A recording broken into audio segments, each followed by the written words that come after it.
وفاء عراقي، مستشارة جماعية بمجلس مدينة الرباط، نائبة كاتب بمجلس مدينة الرباط، مستشارة بمقاطعة السويسي الانتداب الثاني.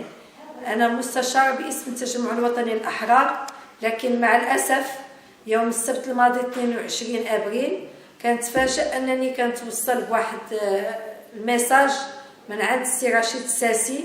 المفاد ديالو على الساعة 11:06 ديال الدقائق، المفاد ديالو أنني نمشي نحضر المؤتمر ديال النساء المنعقد يوم السبت على الساعة 11:10، وأنا كنتوصل له مع 11:06 ديال الدقائق. إذا ما حليت أنا البورطابل، ما حليت وشفت الميساج حتى 12 وشي 6 ديال الدقائق، يعني بعد مرور ساعة. إذا أنا ملي اتصلت به صيفطو حتى أنا الرد، تنقول له كيفاش كتطلبوا تصيفط لي الميساج مع 11:06 ديال الدقائق وكتطلب مني أنا نحضر مع 11؟ هل يعقل انني نكون حتى متواجده ولا كيفاش غادي ندير؟ واش غادي نطيح؟ هو ديجا بدي عاد كتصيفط لي الميساج كتقول لي انه كاين. انا ما فهمتش لماذا يتم اقصاء المناضلات ديال الحزب. انا باسم الحزب راني تما في مجلس مدينه الرباط عاصمه مدينه الانوار، وسيدنا الله ينصرو هو اللي جعل فيا الحماس انني نخرج سنه 2009 في العمل السياسي. هذا الانتداب الثاني ديالي. إذا لا يعقل أنني ما نكونش حاضرة في قطاع ديال النساء. احنا كنا عندنا واحد الأمل في السي عزيز أخنوش اللي جا هو رئيس الحزب، جا تيقول الشعار ديال الحزب وأغا راس.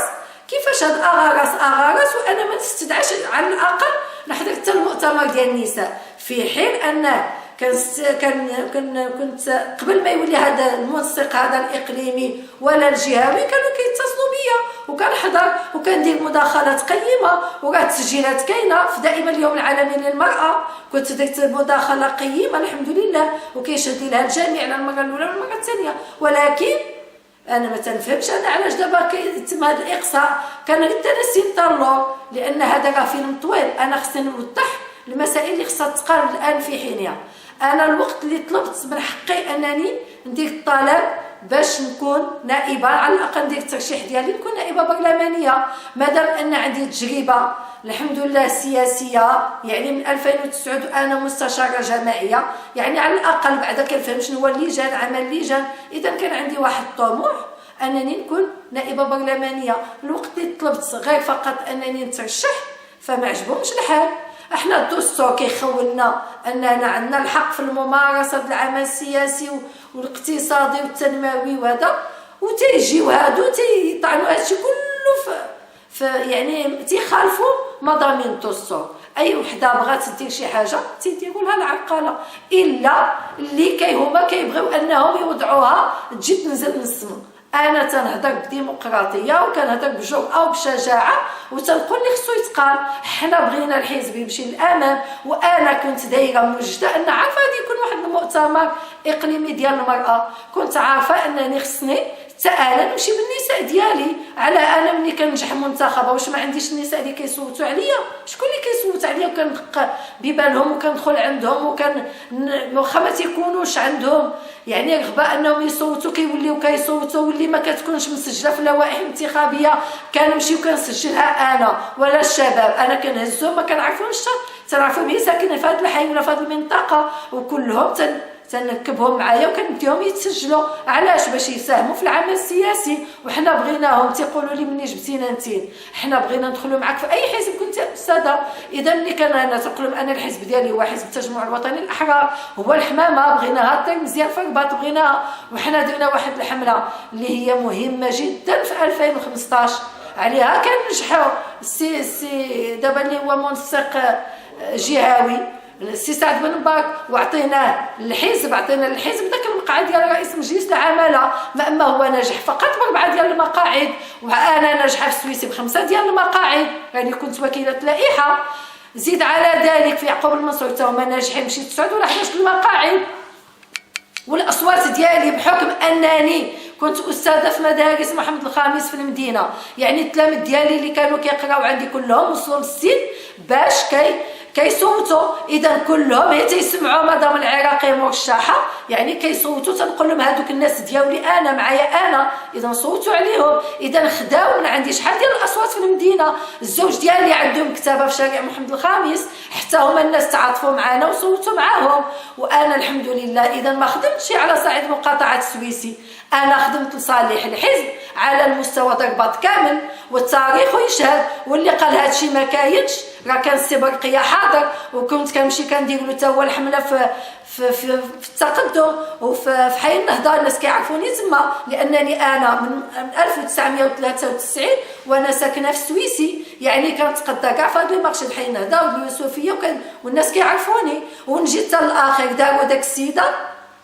داروها، اذا هذاك اللي دارها كيتحمل مسؤوليته. هي دي نجحات، ولكن علاش غادي يتم الاقصاء ديالي انا والاقصاء ديال المناضلين كاع اللي قبل مني، ولا الاخوات ولا الاخوه؟ الشباب اللي كانوا حتى هما تقصاو ما كيعيطوش ليهم. انا ولادي شباب وفي السن انهم كيصوتوا، حتى هما كانوا باغيين يدخلوا معايا الحزب، ما عيطوش ليهم. كذلك بنتي تبارك الله عليها راها مهندسه، حتى هي عندها رغبه انها تكون في الحزب، راها دارت بون ايشوسي وعندها رغبه. انا كندفع بولادي يمشيو ينخرطوا في العمل السياسي. اذا حنا كل ما كنبنيو كيجي واحد كيهدموا لينا من الخلف. ما فهمتش انا علاش كيتم الاقصاء ديالي. واش حيت التكوين الاكاديمي ديالي كثر ديالهم؟ واش حيت عندي الجرأه والشجاعه كنتكلم وكنقول الديمقراطيه خصها تنبني من القواعد؟ ما يمكنش تجي واحد وتقول هذا منسق اقليمي. حتى لا داروا رئيس على راسنا وعينينا، ولكن احترم الشعار الرئيس اللي هو كنقولها ونعاودها اغرس اغرس، ما يجيش يشتت. بغينا يجي يجمع الشمل هنا في الرباط. اذا انا اللي تنقول بغيت هذا الكلام ديالي يوصل للسيد الرئيس والاعضاء المكتب السياسي. ما بغيناش مهزله توقع لنا في الرباط، ما بغيناش نتفرقوا. حنا بغينا راه سميتو التجمع ماشي التفرق، التجمع الوطني الاحرار. حنا حرين نعبروا على الاراء ديالنا، حرين نعبروا على اللي بغيناها انها تكون في الرباط لصالح الحزب ماشي مصلحه ديالي. ما انا الحمد لله عندي المكانه ديالي، كنت استاذه ومؤلفه لكتب الرياضيات وخرجت معززه مكرمه الحمد لله، والتاريخ يشهد. واللي قال شي حاجه يمشي يشوف في النيابه غير داك المحاضر ديال المفتشين اللي كانوا كيجيو عندي. الحمد لله انا ملي تناخذ شي حاجه كناخذها يعني عن حب وعن قناعه. حنا العاهل ديال البلاد كينص على ان المراه تكون يعني بالمساواه وبالمناصفه مع الرجل في العمل السياسي. انا كنمشي مع التوجه ديال عاهل البلاد. اللي تيقول غير ذلك يتحمل مسؤوليته لا امام الله ولا امام الوطن. حنا الوطن ديالنا خدينا منه الشيء الكثير، بغينا حتى حنا هاد الشويه اللي كنعرفوا نساعدوا به ونجروا ناس اخرين انهم ينخرطوا في العمل السياسي ويكونوا ناخبين. لا يعقل اننا نقولوا صوتوا 2 أو 3 ديال المليون. حنا انا بعدا شخصيا كنحاول ان على الاقل داك اللي عندهم عزوف داك 70% هادوك هما اللي بغينا نستقطبوا. ما بغيناش نستقطبوا الاحزاب الاخرين، هادوك واخا تيبغيو يمشيو معنا حنا، ولكن حنا بغينا نستهدفوا داك 70% اللي ما كتصوتش. تبغيناها انها حتى هي تولي تصوت، بغيناها انها حتى هي تنخرط في العمل السياسي، تنخرط في الجمعيات. يعني هذا الشيء كله هذا لصالح البلاد ديالنا ولصالح المكانه والترتيب ديالنا ديال المغرب. بالنسبه للتمثيليه النسائيه بغيناه انه يتقدم. وانا تنقول واحد المساله: اني اعلم الله في قلوبكم خيرا يؤتكم خيرا. السلام عليكم.